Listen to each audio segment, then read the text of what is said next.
so this is basically just an extension of what we've been doing. We're going to be writing some linear equations today. The difference is they're not just going to say, here's an ordered pair, here's a slope, or here's two ordered pairs, or here's a slope and a y-intercept. They're going to give it to us in a word problem, and we're going to have to pick out the information.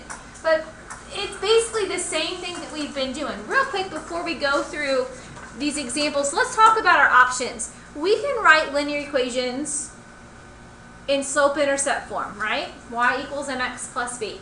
There are several different options for us. Option number one, if we have an m and we have a b, we can easily write an equation, correct? We have an m and a b. Option number two, if we had a slope and an ordered pair, we could easily write an equation, couldn't we? We'd find b and then write our equation. Option number three, we might have two ordered pairs.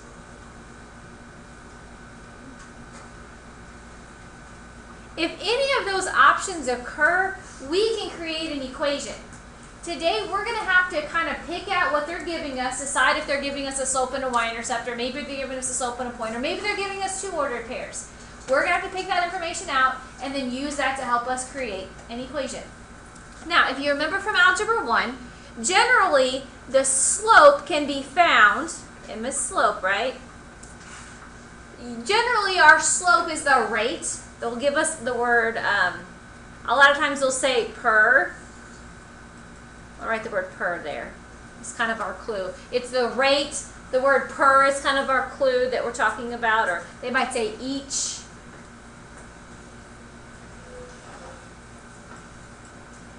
All of those are keys that this is a slope. Now, the y-intercept, that's our b, right?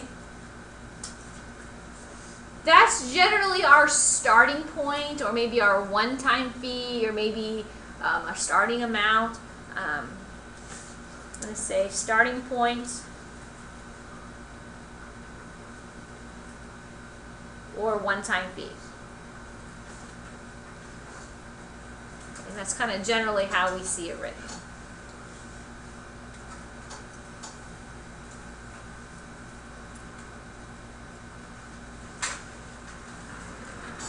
Alright, so let's just jump in and let's do this. Each of these problems are just a little bit different than the one before. Number one, example one says, suppose a balloon begins descending at a rate of 20 feet per minute from an elevation of 1,350 feet. Write an equation to model the balloon's elevation as a function of time. What does the y-intercept represent? Okay, this is a two-part question. Number one, write an equation. So let's figure out what kind of information do they give us here. Well, they told us a rate. That's a clue for what? Slope. We know our slope right from the get-go. We know m is 20. Now, actually, I don't think it is 20. Anybody have a thought there? Garrett? What makes you think it's negative? I agree with you. Right. It's going down. It's descending. So I agree with Garrett. It should be a negative 20. They also told us that the balloon is at an elevation of 1,350 feet. Is that an ordered pair? We've got a slope, so is that an ordered pair or is that a y-intercept? Y-intercept, that's the starting height, isn't it? So I think we have a b. Our b is 1,350. So write your equation. We have y equals negative 20x plus 1,350. The second part to this problem says, what does the y-intercept represent? Well, we've already kind of discussed that. What does b, or what does 1,350 represent? Starting height, or starting elevation. So I'm going to say b equals starting height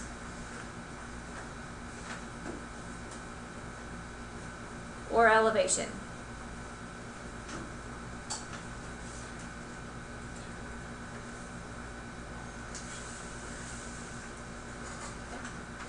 Any questions on example one?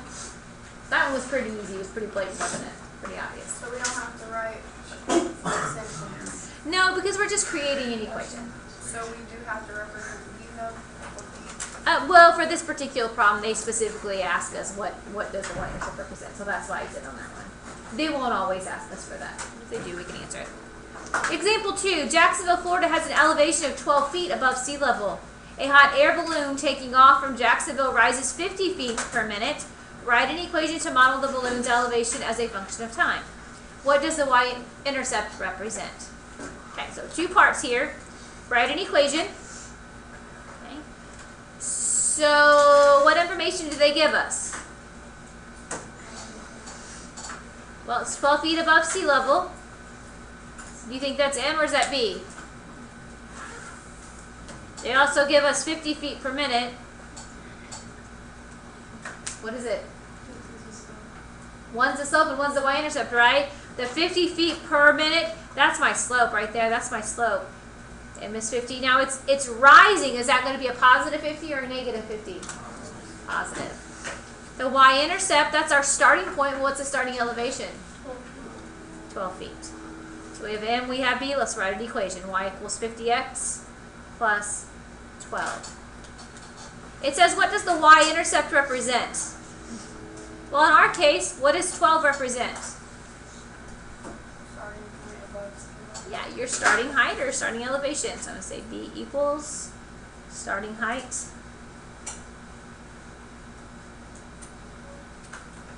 or elevation.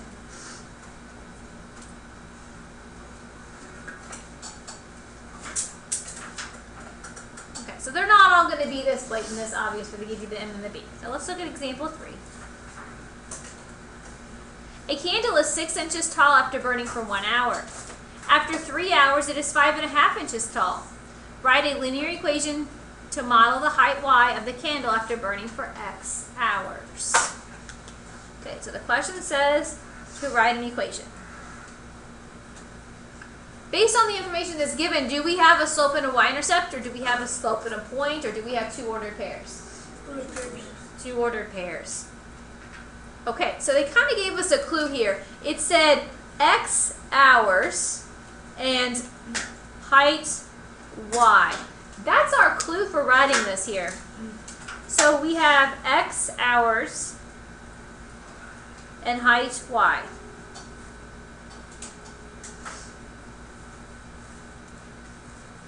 Use that to help you create these ordered pairs. So the first one is going to be 1 hour, comma, 6 inches. 1, comma, 6. What's the second ordered pair going to be? 3, comma, 5.5. If we have 2 ordered pairs, can we write an equation? Absolutely. What do we need to find first? The slope. Let's do that. I'm going to say M equals 5.5 minus 6 divided by 3 minus 1. So negative 0.5 divided by 2.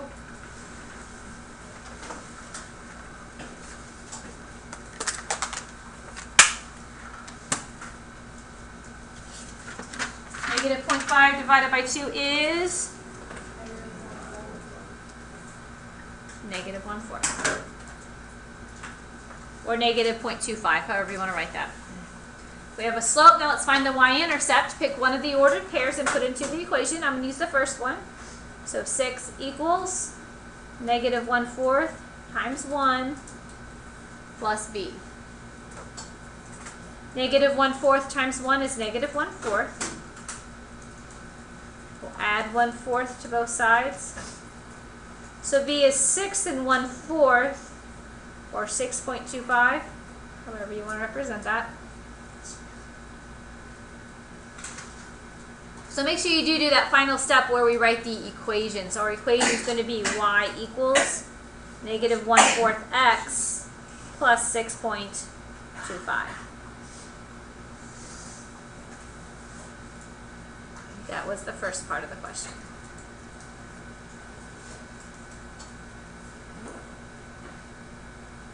The next question says, what does the slope and y-intercept of the equation represent? Well, what does m represent? It's the rate, right? Rate at which what is happening? The what? More. The rate at which what is happening in our problem? The candle melts. M is the rate at which the candle melts.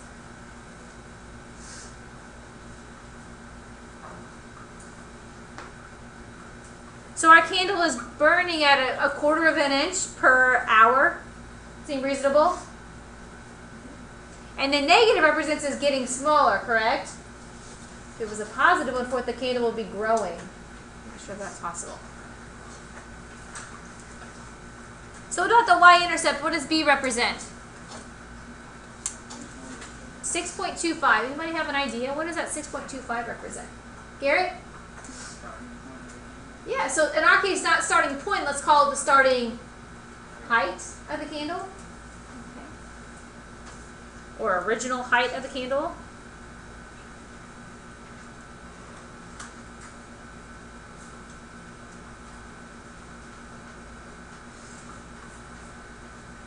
When will the candle be 4 inches tall? Well, we can use our equation to figure this out.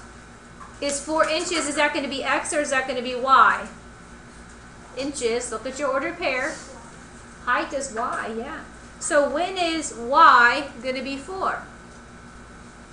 So let's put it into our equation. 4 equals, put 4 in for Y. 4 equals negative 1/4 X plus 6.25. We can solve this equation for X to figure out when X is going to happen. So subtract 6.25. 4 minus 6.25. Negative 2.25. Okay, divide by negative 1/4 or divide by negative 0.25, and I got, let me get it? 9. 9 what? 9 hours. Does that seem reasonable? In 9 hours, the candle's going to be 4 inches tall. It's melting at a rate of 1/4 of an inch per hour.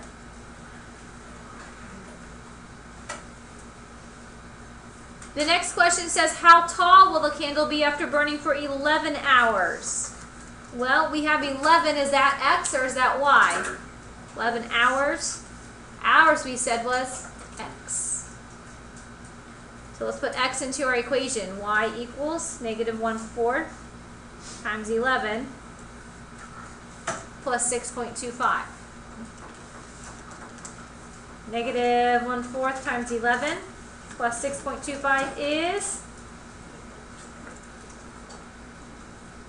not negative, it could be negative. You might get it? It's negative 2.25. Hold on, it can't be negative because if it was the height, if the height's negative, that doesn't make sense, does it? I got 3.5. If I did, you can kind of see what I did here. I took negative 1/4 or negative 0.25 times 11, hit enter, and then I did 6 plus 6.25. So 3.5 should be our height. 3.5 what? Inches is correct. Next question says, what was the original height of the candle? You don't have to do any work to figure this out. What was our original height or the starting height? 6.25. Isn't that what B is? Our y-intercept is our starting height. The last question says, when will the candle burn out? Well, when the candle burns out, what's its height going to be? 0. Alright, so height is y, so we want to figure out when y is equal to 0. So put 0 in for your equation. So 0 equals negative 1/4 x plus 6.25. Subtract 6.25. So I have negative 6.25 equals negative 1/4 x. Negative 6.25. I'm using negative 0.25 here. How many hours? 25. Now, what if we hadn't set up our equation right in the very beginning? All of these would be wrong. So make sure you're very careful and precise with your calculations. Flip over to the back side, please. And a couple more examples. With a certain long distance company, the price of a 4-minute long distance call is $1.70. An 11-minute call with the same company costs $4.15. Write a linear equation that describes the cost of these telephone calls. Assume the changes increase linearly. That just means there's no magic jump when you get to a certain number of minutes. They don't charge you more. Okay. It's always going to be increasing by the same amount. So what do you think? Do we have a slope and a y-intercept? Do we have a slope and a point? Or do we have two ordered pairs here? I agree, two ordered pairs. So let's talk about how we might set this up as far as the ordered pair. Is it going to be minutes, comma, price, or price, comma, minute?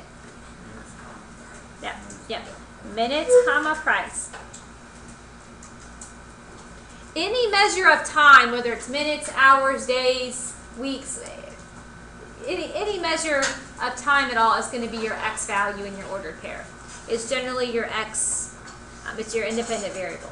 So let's set up our ordered pairs. We have a 4-minute phone call that's going to cost $1.70, and we have an 11-minute phone call that costs $4.15. So we have two ordered pairs. Let's write our equation. Let's find slope first. So m equals, I have 415 minus $1.70 divided by 11 minus 4.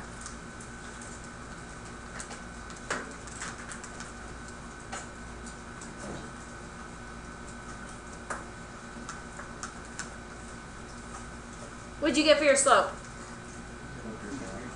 0.35. And I'm okay with this being a decimal because this is going to be like 35 cents per minute. Okay, and that seems reasonable. We're talking about money, so 35 cents per minute seems reasonable. Let's find B. Pick one of the ordered pairs. I'm going to use the first one. So $1.70 equals 0.35 times 4 plus B.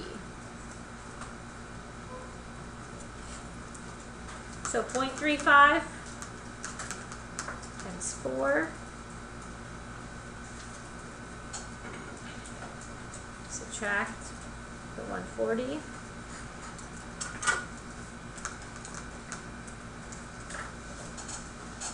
I got 0.3. So I'm going to write my equation as y equals 0.35x plus 0.3. Okay. So it makes sense 35 cents per minute. What about that 0.3? What is that? 30 cents per minute, or what is that? 30 cents per call. That's it. That's our one-time fee. We pay that 30 cents plus we're going to pay the 35 cents per minute. Good job. The next part here says how much would a 20-minute phone call cost? Well, is 20 minutes going to be x or is that going to be y? Yeah, minutes is x. So let's put 20 into our equation for x.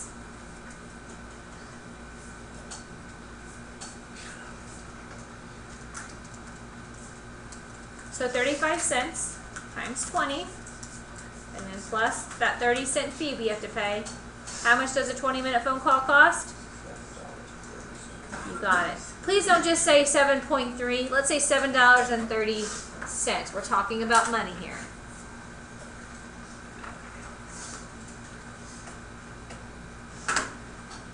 Okay, one more example. Let's go through this one.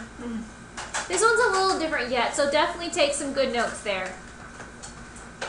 From 1990 to 2001, the number of airports in the United States increased at a relatively constant rate of 175 airports per year. There were 19,306 airports in the United States in 2001. Write an equation that gives the number of U.S. airports as a function of the number of years since 1990. Please underline or highlight that last little bit there. Number of years since 1990.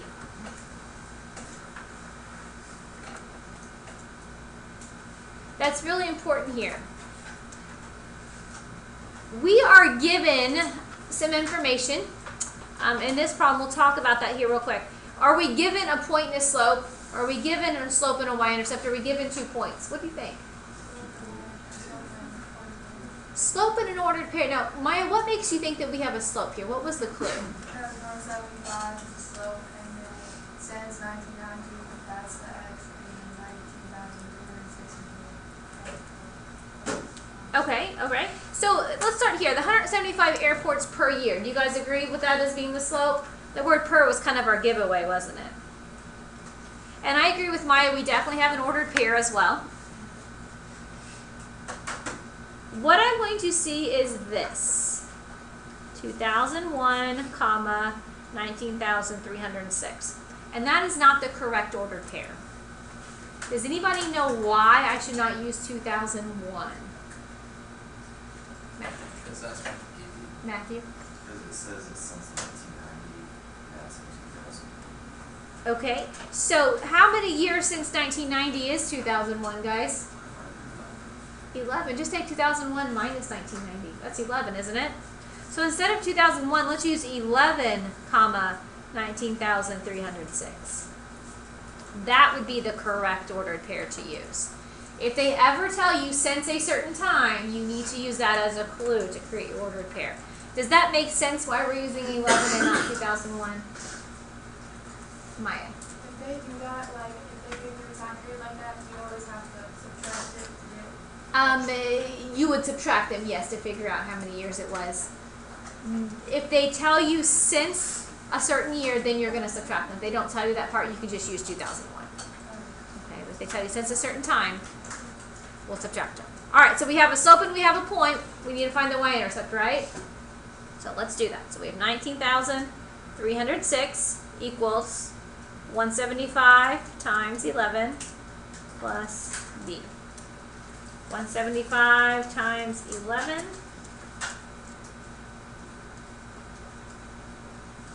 I have 1,925.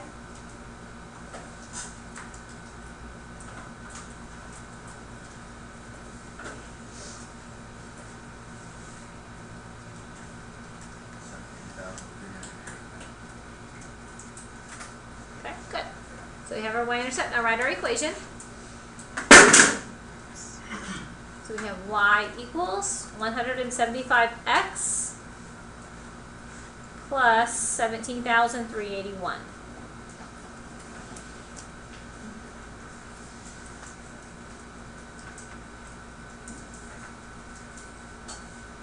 The next question says, how many U.S. airports were there in 1990? Do what? How'd you get that? That's the starting point. Very good. The y-intercept represents our starting point, doesn't it? Okay. So in 1990, that's our starting year. It was 17,380. 81, sorry.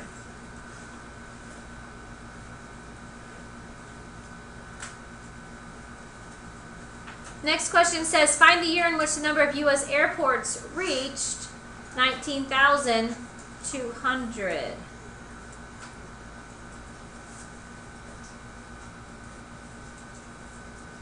How do we figure that out? Where are we going to put that? 19,200. X or Y? This is number of airports. That's Y. So put that in for Y. So we have 19,200 equals 175x plus 17,381. Subtract the 17,381.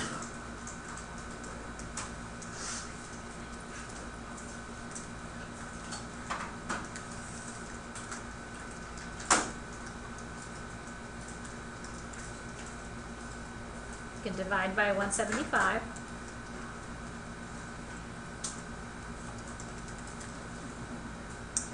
I got a decimal. I think that's okay.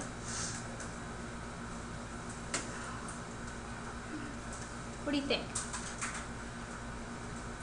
I got about, I should have said about 10.4. About 10.4. So let's think about this.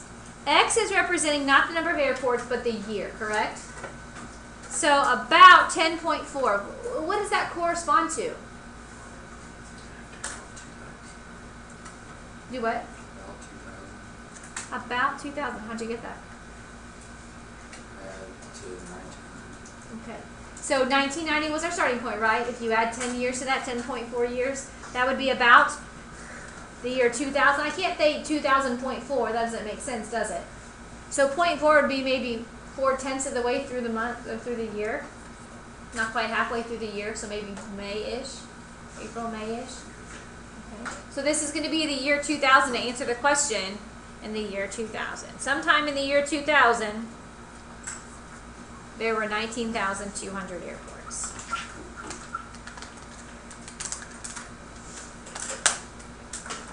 Alright, so you guys are really good at writing equations, I feel like. So this should be kind of just an extension of what we've been doing. It's really important if you can pick out the slope or the y-intercept or maybe the slope and the point or maybe the two ordered pairs. If you can make that call in your brain before you start up, it's going to be easier. Decide what information you're given and then use that to create your equation. Alright, today's homework is on a handout. Use your notes page as a guide if you need to when you get home and you've got questions. Should be very helpful.